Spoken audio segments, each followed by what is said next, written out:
Hello friends, मैं live हूँ अपने यूट्यूब चैनल से और मेरा नाम विवेक यादव। जैसा कि मैं बताना चाहूँगा, आज से आप लोग हमारे साथ में साइंस पढ़ेंगे। और साइंस में देखा होगा कि आप भी कोई कंपटीशन एग्जाम देते हो तो कंपटीशन एग्जाम में क्या होता है कि एक पार्ट लिखा आता है जनरल साइंस, और जनरल साइंस में हम आज पढ़ेंगे बायोलॉजी। जनरल साइंस का हिस्सा ही क्या होता है? बायोलॉजी होता है। तो सबसे पहले हम बायोलॉजी के बारे में जान लेते हैं थोड़ा सा।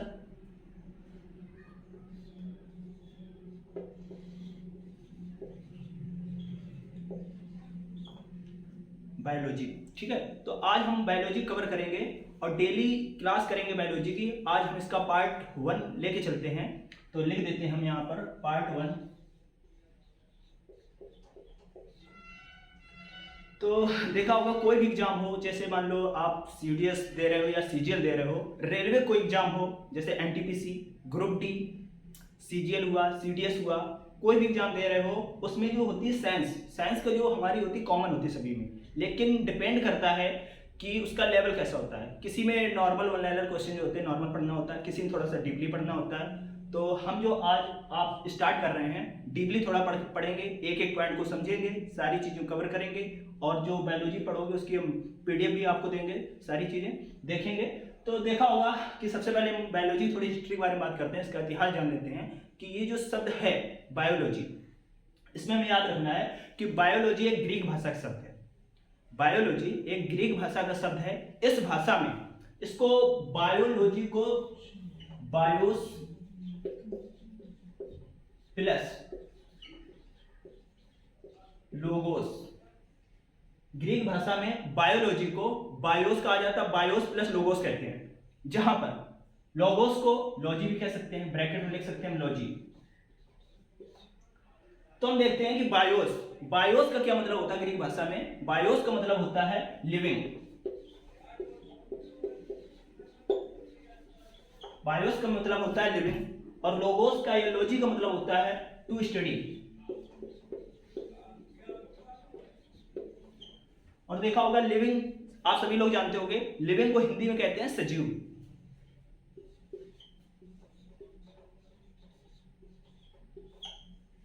और टू स्टडी को हिंदी में कहते हैं अध्ययन करना।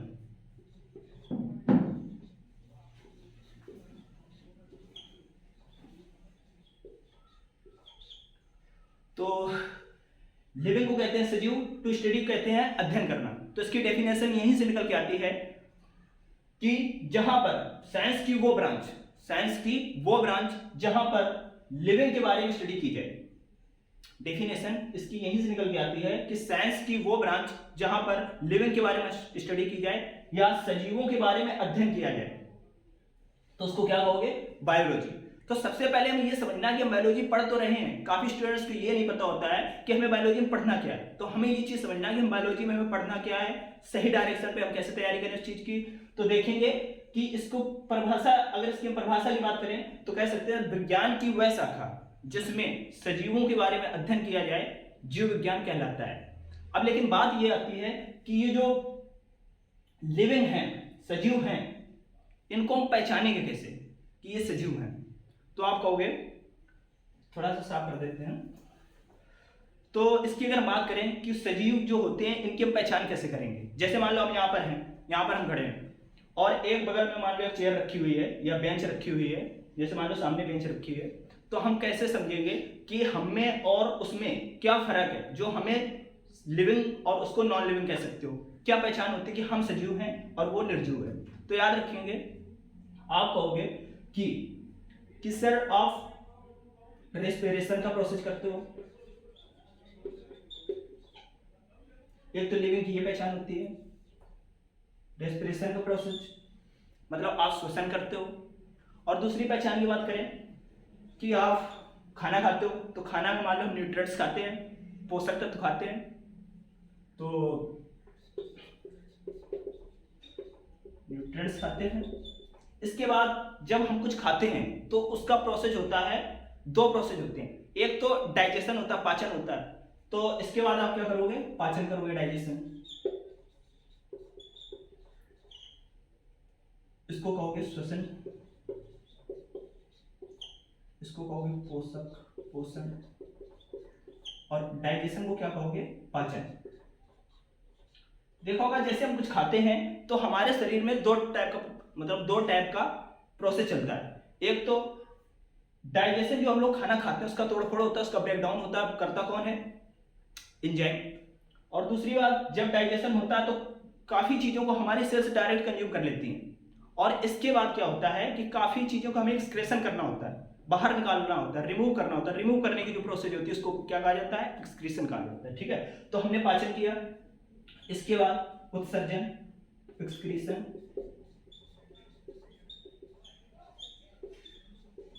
उत्सर्जन, ये सारी जो चीजें होती हैं, श्वसन करना, पोषण करना, पाचन करना, उत्सर्जन करना, ये सब चीजें हमें नॉन लिविंग से अलग करती हैं, इसीलिए हमें सजीव बनाती हैं। ये सारी चीजें एक निर्जीव वस्तु या निर्जीव व्यक्ति या कुछ भी हो निर्जीव चीज नहीं कर सकती है।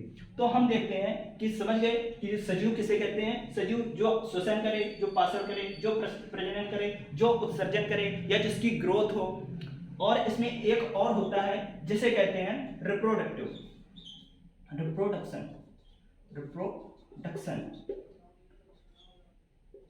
इसको कहते हैं प्रजनन।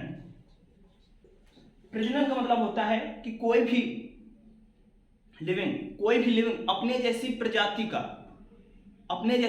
का निर्माण करे, उसे कहते हैं रिप्रोडक्शन, प्रजनन। तो ये सारी चीजें कौन कर सकता है, लिविंग ही कर सकता है।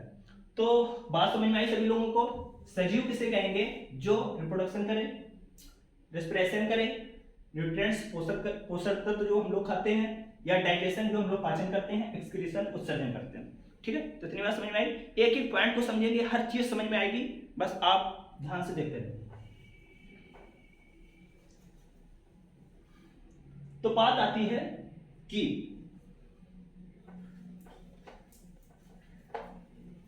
जो बायोलॉजी है, ये बायोलॉजी शब्द किसने दिया।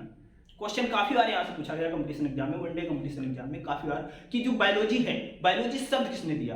तो याद रखो कि सन 1802 सन 1802 ईस्वी में दो साइंटिस्ट आए, एक का नाम था लैमार्क और दूसरे का नाम था ट्रेविनेरियस।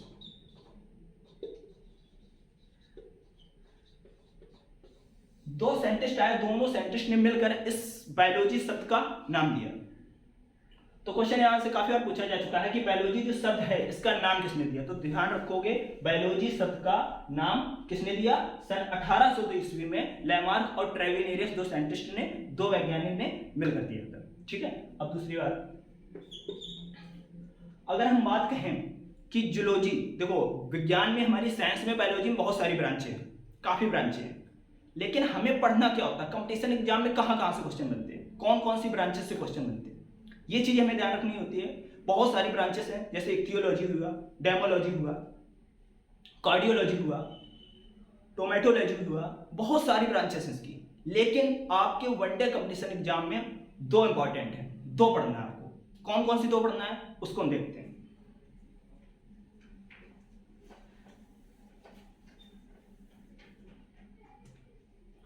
एक तो पढ़ोगे आप लोग जूलॉजी, दूसरा पढ़ोगे आप बॉटनी।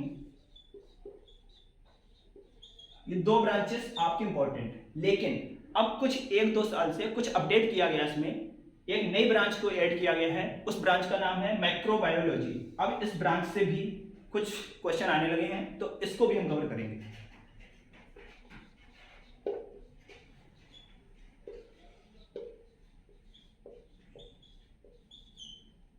तो देखेंगे जूलॉजी, हिंदी पता ही होगी आपको, जूलॉजी कहा जाता है जंतु विज्ञान।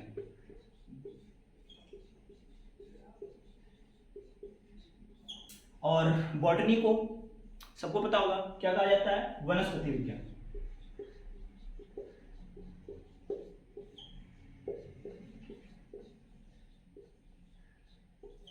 और माइक्रोबायोलॉजी को सूक्ष्म जीव विज्ञान।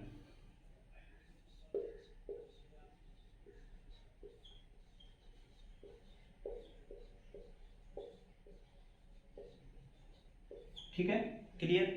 अब देखेंगे कि जो हमारी ब्रांच है जूलॉजी, जूलॉजी को पढ़ना है, बॉटनी को पढ़ना है, माइक्रोबायोलॉजी पढ़ना है। तो सबसे पहले हम स्टार्ट करेंगे जूलॉजी के बारे में, ठीक है। तो जूलॉजी का हिंदी में मतलब होता है जंतु विज्ञान। अब देखो इसका मतलब क्या होता है, जूलॉजी ये दो शब्द से मिलकर बना, किससे, जू प्लस लॉजी। अब जू का मतलब सबको पता होगा animal,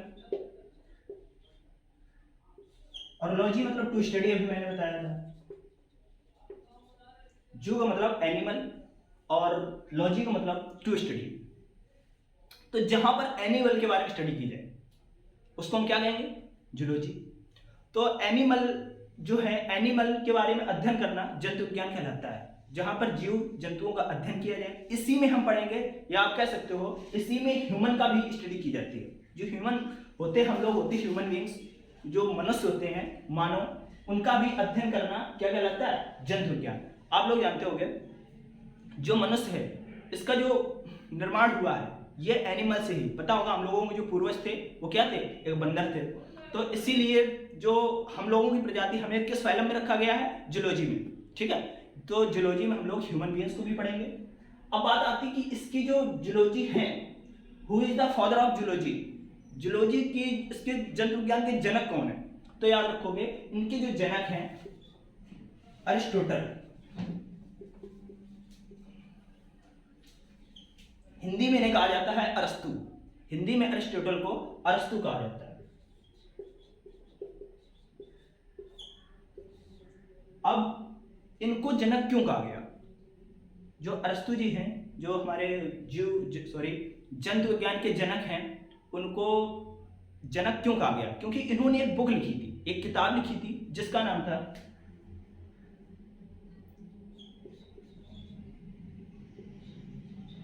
the Historia of Animalia. इसीलिए इन्होंने इस किताब लिखी, इसीलिए इनको क्या कहा गया, जंतु विज्ञान का जनक कहा गया। इसमें इन्होंने जूलॉजी के एरिया में, जूलॉजी क्षेत्र में बहुत सारा वर्क किया। अब हम बात करते हैं वनस्पति विज्ञान। अब वनस्पति विज्ञान, इसमें क्या होता है, पेड़ पौधों का अध्ययन करना।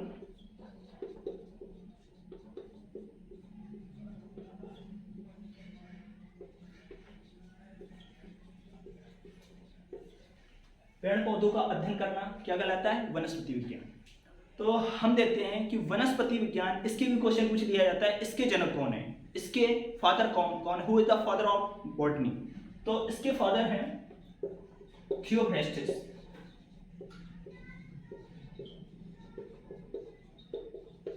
हिंदी में इनका नाम होता है थियोफ्रास्टस।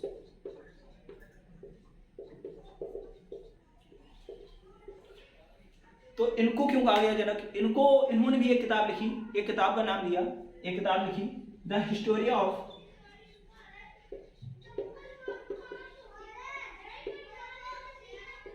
प्लांटेरियम।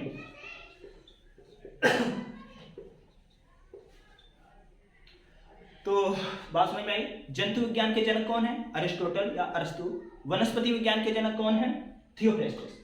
अगर हम बात करें सूक्ष्म जीव विज्ञान, इसमें क्या रखा, इसमें हमें क्या पढ़ना, इसमें सूक्ष्म जीव विज्ञान के अंतर्गत आते हैं छोटे छोटे जीव, जैसे प्रोटोजोआ, बैक्टीरिया वगैरह, ठीक है, प्रोटोजोआ और बैक्टीरिया।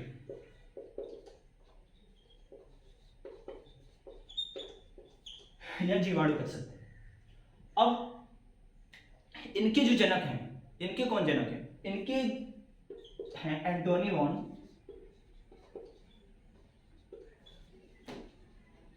लीवनहॉक।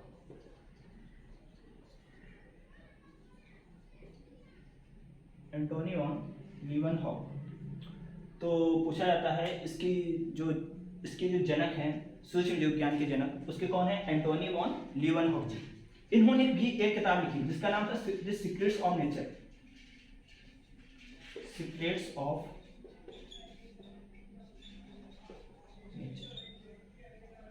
तो बात समझ में आई, यहां से करीब कभी ज्यादा वैसे क्वेश्चन बनते नहीं है, 3-4 क्वेश्चन इंपॉर्टेंट हैं। आप याद रखोगे कि जो बायोलॉजी शब्द है किसने दिया, लैमार्क ने और ट्रेविनियरस, दो साइंटिस्ट थे, दोनों ने मिलकर नाम दिया, लैमार्क और ट्रेविनियरस ने, ठीक है। अगर हम बात करें जीव विज्ञान और जंतु विज्ञान, इनके जो जनक हैं, इनके जनक कौन हैं, पता ही होगा आपको, अभी अभी हमने बताया है, अरिस्टोटल या अरस्तु।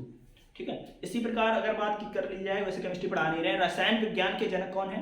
एंटोनी लेवासियर जी। अगर बात करें भौतिक विज्ञान के जनक कौन है?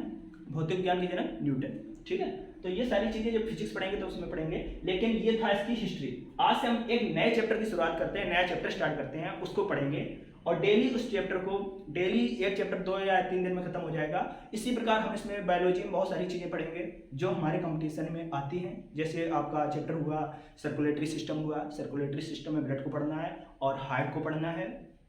इसी प्रकार हमारा एक स्केलेटल सिस्टम हुआ, स्केलेटल सिस्टम में हड्डियों के बारे में, बोन्स के बारे में पढ़ना होता है। डाइजेस्टिव सिस्टम पढ़ना होता है, पाचन तंत्र क्या होता है। इसी प्रकार हमें पढ़ना पड़ता है जो इसके ग्लैंड्स, ग्रंथियां के बारे में पढ़ना होता है।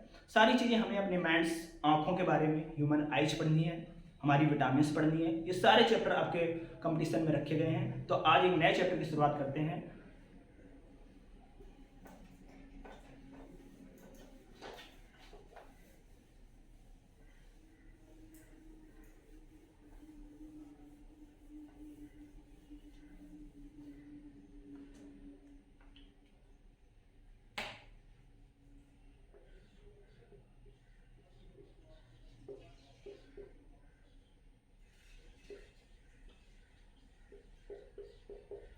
सर्कुलेटरी सिस्टम, जिसको हिंदी में कहा जाता है प्रसंचरण तंत्र।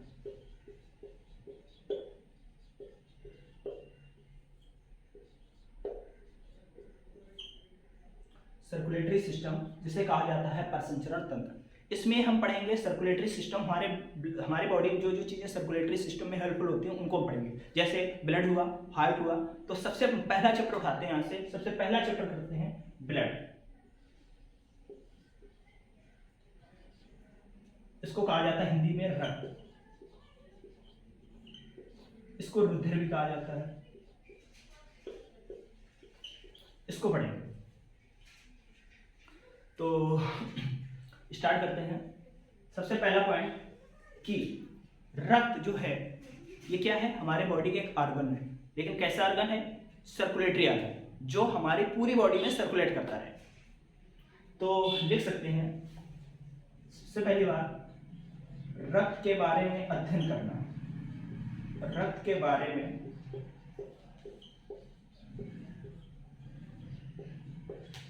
अध्ययन करना। क्वेश्चन पूछा जाता है कि ब्लड के बारे में अध्ययन करना या ब्लड के बारे में स्टडी करना क्या कहलाता है? तो हम कह सकते हैं रक्त के बारे में अध्ययन करना हिपैटोलॉजी कहलाता है। तो हम लिख सकते हैं यहाँ पर रक्त के बारे में अध्ययन करना हिपैटोलॉजी कहलाता है। सेकेंड पॉइंट पूछा जाता है जो ब्लड स्पेशलिस्ट डॉक्टर होते हैं उनको क्या कहा जाता है? तो हम कह सकते हैं जो ब्लड के स्पेशलिस्ट डॉक्टर होते हैं, जो रक्त के विशेषज्ञ चिकित्सक होते हैं, उनको कहा जाता है हिपैटोलॉजिस्ट। तो नेक्स्ट पॉइंट हम लिखते हैं यहाँ पर, इसलिए लिखते हैं कि अभी हम साइड में हो जाएंगे और आप लोग स्क्रीनशॉट भी ले सकते हो।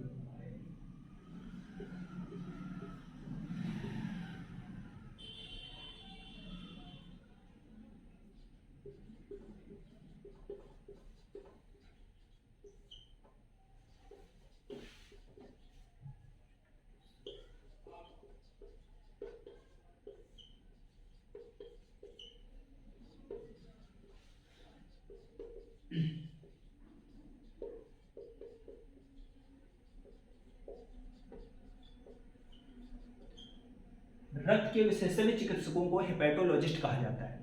दूसरी बात आता है, दूसरा क्वेश्चन लिखते हैं नेक्स्ट। तो कह सकते हैं रक्त जो है, रक्त क्या है? रक्त एक संयोजी ऊतक है। ऊतक को अंग्रेजी में कहते हैं टिश्यू। हमारा जो शरीर बनता है, हमारा शरीर समझ लीजिए थोड़ा सा, हमारा शरीर जो हमारे शरीर की बेसिक यूनिट होती है, इकाई होती है, वो होती है सेल। तो जब सेल बनती है हमारे शरीर में, सबसे पहले सेल बनती है जो सेल को हिंदी में क्या कहते हैं? कोशिका। जब बहुत सारी सेल आपस में जुड़ती हैं, ध्यान समझिए, जब बहुत सारी सेल आपस में जुड़ती हैं तो क्या बनता है? टिश्यू। और जब बहुत सारे टिश्यू आपस में जुड़ते हैं तो क्या बनता है? ऑर्गन। और जब बहुत सारे ऑर्गन आपस में जुड़ते हैं तो क्या बनता है? शरीर। तब हमारे शरीर का निर्माण होता है। तो हम कह सकते हैं कि रक्त जो है, ब्लड एक संयोजी ऊतक है।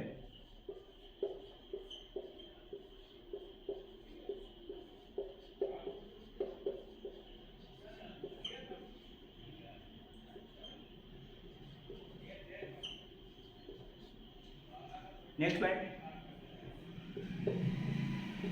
रक्त एक, जितने ब्लड से क्वेश्चन होते हैं सारे इसमें कवर करेंगे, एक भी क्वेश्चन बाहर नहीं जाएगा, इस चीज की गारंटी है। जितने भी क्वेश्चन ब्लड से बनते हैं सारे इस चैप्टर में कवर होंगे, बस आप ध्यान से पढ़ते रहिए। रक्त एक पर संचरित तरल अंग है, तरल अंग। पूछा जाता है कैसा ऑर्गन होता है, कैसा अंग है, तो बताओगे लिक्विड ऑर्गन। ब्लड क्या है? लिक्विड ऑर्गन, यानी कि पर संचरित तरल अंग है। कुछ लोग कहते हैं शरीर का अंग नहीं होता है, तो अंग जो शरीर के अंदर होता है सबको अंग कह सकते हैं, लेकिन मैटर ये करता है कैसा अंग है? तरल अंग है। ठीक है, नेक्स्ट पॉइंट देखिए, पूछा जाता है रक्त की जो उत्पत्ति होती है किस तरीके से होती है, तो आप लोग बताओगे। अगर निर्माण पूछ ली तो उसमें फर्क होता है, दोनों चीजों को ध्यान समझेंगे। रक्त का जो निर्माण होता है सभी लोगों को पता है कहाँ होता है, क्वेश्चन पूछा जाता है रक्त का निर्माण कहाँ होता है, तो आप लोग बताओगे रक्त का निर्माण बोन मैरो में होता है। कहाँ होता है? बोन मैरो में। और बोन मैरो हिंदी में क्या कहा जाता है? अस्थि मज्जा। तो रक्त का निर्माण जो होता है बोन मैरो में होता है या अस्थि मज्जा में होता है। लेकिन अब बोन मैरो होता क्या है सभी लोग जानते होंगे। आप कहोगे कि जो बोन मैरो होता है वो क्या होता है? जो हड्डियों के अंदर जो स्पेस होता है, हड्डियों के अंदर जो खोखला पार्ट्स है उसको हम क्या कहेंगे? Bone marrow. तो वहीं पर रक्त का निर्माण होता है। ठीक है, लेकिन हम यहाँ पर क्या पढ़ रहे हैं कि जो रक्त का निर्माण किस तरीके से होता है, तो उस चीज को कवर करेंगे। यहां पर लिखिए रक्त का निर्माण, रक्त का निर्माण मेजोडर्मल तरीके से होता है।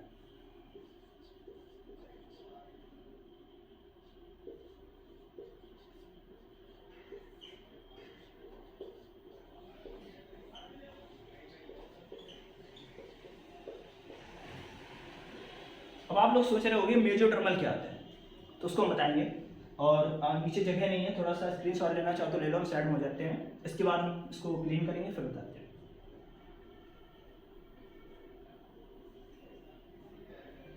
ठीक है,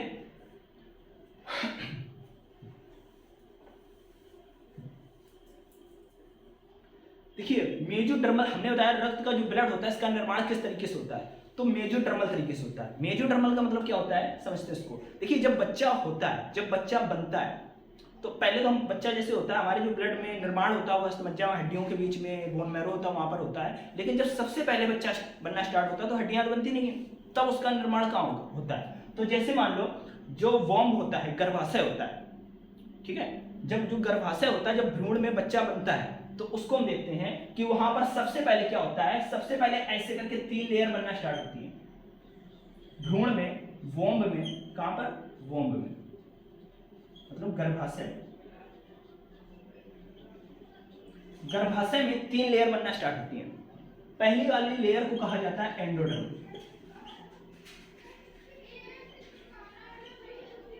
दूसरी वाली लेयर को कहा जाता है मेजोडर्म, और तीसरी वाली लेयर का नाम दिया जाता है एक्टोडर्म। 3 लेयर होती हैं। ठीक है, जो ऊपर वाली लेयर होती है यहां पर क्या बनता है पहले समझेंगे बात को। ये 3 लेयर होती हैं। जो ऊपर वाली लेयर होती है यहां पर लीवर, कामा लंग्स और मसल, मतलब यहां पे लिख सकते हैं लीवर को हिंदी में कहते हैं यकृत, और लंग्स को कहते हैं फेफड़े, और मसल्स सभी लोगों को पता होगा मांसपेशियां।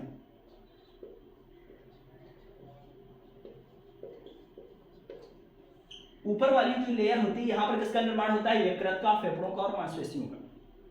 और जो मेजोडर्म है इस लेयर में ब्लड का निर्माण होता है। और जो नीचे वाली लेयर होती है एक्टोडर्म, इस लेयर में स्किन का निर्माण होता है। तो बात समझ में आई? तो ऊपर वाली लेयर में लीवर, लंग्स, मसल्स यानी कि लीवर, यकृत, फेफड़े और मांसपेशी। जो बीच वाली लेयर है जिसका नाम होता है मेजोडर्म, इसमें ब्लड का निर्माण होता है। तो हम कह सकते हैं कि ब्लड का निर्माण मेजोडर्म लेयर में होता है, इसीलिए कहा जाता है रक्त की उत्पत्ति किस तरीके से होती है, तो क्या बताओगे, मेसोडर्मल तरीके से, क्योंकि इस लेयर का नाम होता है मेसोडर्म, इसीलिए हम कह सकते हैं ब्लड की उत्पत्ति किस तरीके से होती है, मेसोडर्मल तरीके से। ठीक है, कॉन्सेप्ट क्लियर, समझ में आया सबको। अब देखते हैं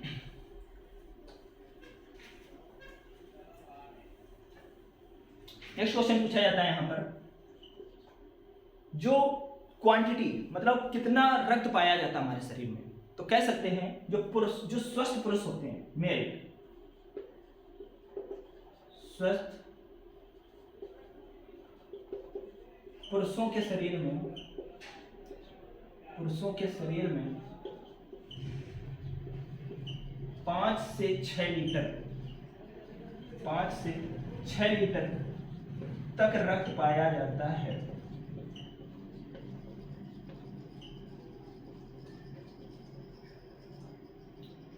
अगर हम बात करें फीमेल की, महिला की,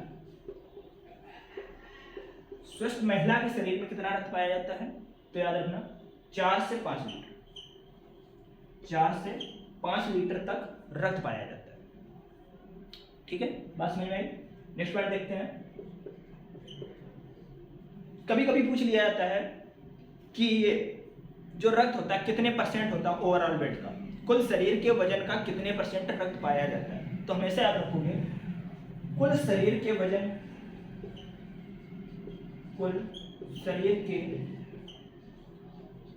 वजन के हिसाब से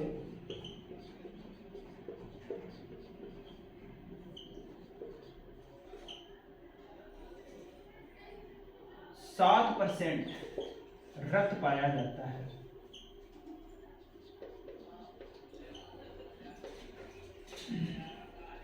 कितने परसेंट, 7% रक्त पाया जाता है। तो याद रखना स्वस्थ जो पुरुष होते हैं उनमें 5 से 6 लीटर रक्त पाया जाता है, और जो महिला होती है उसमें 4 से 5 लीटर तक रक्त पाया जाता है।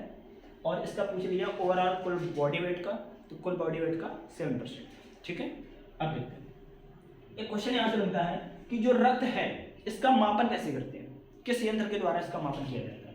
तो याद रखना हमेशा आप लोग सोच रहे होंगे कि जो रक्त होता है, देखो कंफ्यूजन कहाँ होती है, कंफ्यूजन यहाँ होती है कि जो ब्लड प्रेशर होता है इसका मापन करते हैं स्पेग्मोमैनोमीटर से, जिसमें मरकरी यूज में ली जाती है। ठीक है, लेकिन हमें उससे रक्तचाप नापते हैं, क्या नापते हैं, ब्लड प्रेशर, और यहाँ पर हम रक्त का मापन पढ़ रहे हैं। तो एक यंत्र होता है, तो हम कह सकते हैं रक्त का मापन हीमोसाइटोमीटर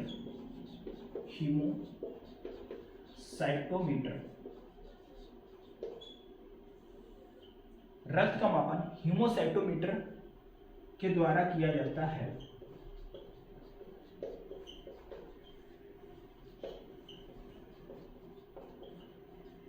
किस यंत्र के द्वारा रक्त मापा जाता है, उस यंत्र का क्या नाम होता है, हीमोसाइटोमीटर। काफी बार कंपटीशन एग्जाम में पूछा गया क्वेश्चन, याद रखना चाहिए। हीमोसाइटोमीटर के द्वारा रक्त का मापन किया जाता है। नेक्स्ट पॉइंट, अगर हम बात करें रक्त के पीएच मान की, तो सभी लोगों को पता होगा रक्त का जो पीएच मान होता है, रक्त का पीएच मान या पीएच वैल्यू 7.4 होती है। और फुल फॉर्म पीएच का सभी लोगों को पता होगा क्या होता है, पोटेंशियल ऑफ हाइड्रोजन या पावर ऑफ हाइड्रोजन। ठीक है, इसका पीएच मान कैसा होता है, 7.4। तो इसकी प्रकृति कैसी हुई, क्षारीय। ठीक है, इसमें एक एसिड भी पाया जाता है जिसका नाम होता है एमिनो एसिड, उसको हम बाद में पढ़ेंगे। अभी देखते हैं, अब देखो जो हमारा रक्त होता है किस कलर का होता है, लाल कलर का। ये जो लाल कलर होता है ये कैसे क्यों होता है, क्योंकि हमारे ब्लड में एक वर्णक पाया जाता है, एक पिगमेंट, कलरिंग पिगमेंट पाया जाता है हमारे ब्लड में। कौन सा कलरिंग पिगमेंट होता है, जिसका नाम होता है हीमोग्लोबिन। हीमोग्लोबिन के कारण हमारा जो रक्त होता है वो कैसा होता है, लाल होता है। तो नेक्स्ट पॉइंट यहाँ पे लिखेंगे,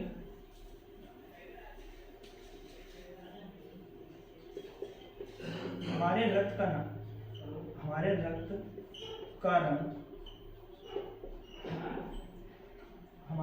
रंग हीमोग्लोबिन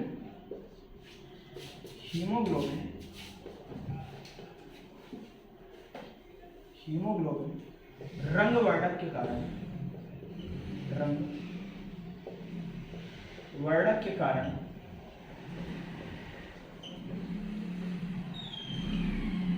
लाल होता है। किस वर्णक के कारण? हीमोग्लोबिन जो कलर पिगमेंट होता है उसके कारण हमारा कलर लाल होता है। ठीक है। अब देखो जो हीमोग्लोबिन होता है इसमें आयरन का अमाउंट होता है, आयरन का अमाउंट ज्यादा होता है और हीमोग्लोबिन को किससे डिनोट करते हैं? Hb से। Hb लिखा लीजिए तो आप लोग समझोगे कि क्या लिखा है? हीमोग्लोबिन लिखा है। ठीक है। अब देखिए जो हीमोग्लोबिन होता है, अब हमारा जो ब्लड का मापर करते हैं, जो डॉक्टर मापते हैं, जैसे हमारा पता चलता है कि रक्त कितने हमारे बॉडी में कितना है, तो हीमोग्लोबिन के माध्यम से ही मापा जाता है कि कितना 9 हो गया, 9 से नीचे हो गया, 10 के ऊपर हो गया। तो हम इसकी अगर क्वांटिटी की बात करें तो इसकी क्वांटिटी जो मेल में होती है, मेल में होती है 14 से 16 ग्राम 100 ml ऑफ ब्लड।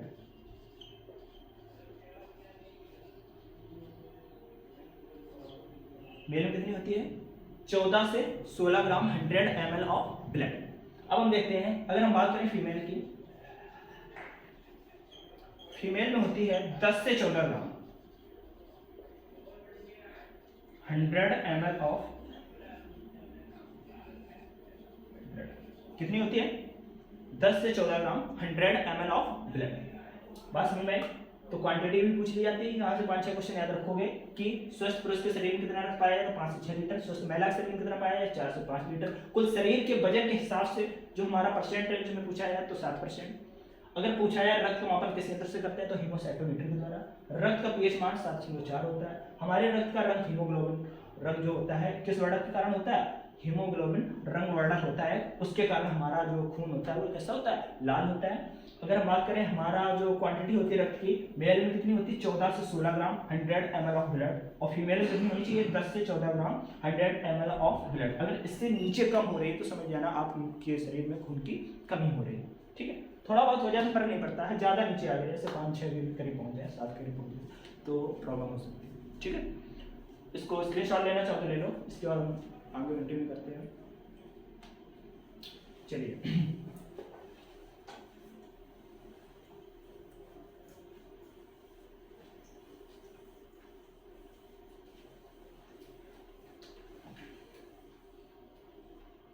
एक चीज हमने देखी यहाँ पर कि जो हमारा रक्त होता है किस वर्णक के कारण? हीमोग्लोबिन के कारण। अब हम देखते हैं कि ज्यादा लंबी क्लास नहीं लेंगे, अभी 2 मिनट में खत्म करेंगे। जो हमारा रक्त होता है हीमोग्लोबिन के कारण लाल होता है, लेकिन अगर हम बात करें, एक आपने देखा होगा तिलचट्टा जिसे कहते हैं कॉकरोच, उसका जो खून होता है कौन सा वर्णक होता है? उसका खून देखा होगा जब आप उसको मारोगे, इसको तिलचट्टे को देखा होगा, उसका खून सफेद होता है। तो किस वर्णक के कारण उसका खून सफेद होता है? तो याद रखना कॉकरोच, कॉकरोच के खून का रंग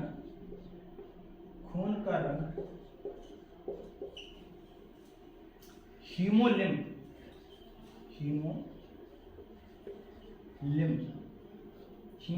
एक कलरिंग पिगमेंट होता है। हीमोलिम्ब वर्णक के कारण सफेद होता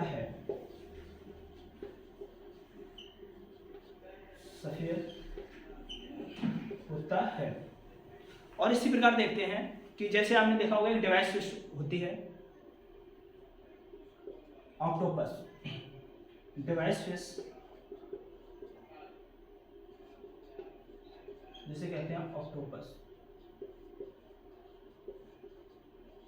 इसके जो खून का रंग होता है नीला होता है। तो पूछा था क्वेश्चन, काफी बार पूछा गया कि जो ऑक्टोपस होती है, डिवाइस फिश होती है, इसका जो खून होता है किस वर्णक के कारण नीला होता है? तो याद रखना ऑक्टोपस का रंग हीमोसियानिन, हिंदी में बोलते हैं हीमोसियानिन वर्णक के कारण नीला होता है। कैसा होता है? नीला होता है। ठीक है। एक पॉइंट और लिखते हैं। पूछा जाता है जो रक्त होता है इसका निर्माण कहाँ होता है? तो मैं पहले भी बता चुका हूं, इसका निर्माण कहाँ होता है? अस्थिमज्जा में होता है।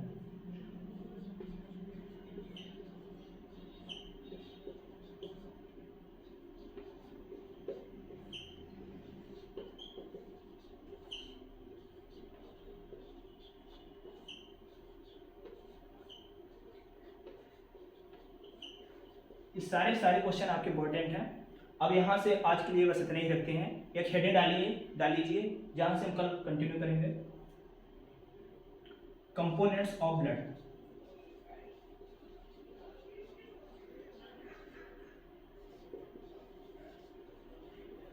रक्त के पदार्थ।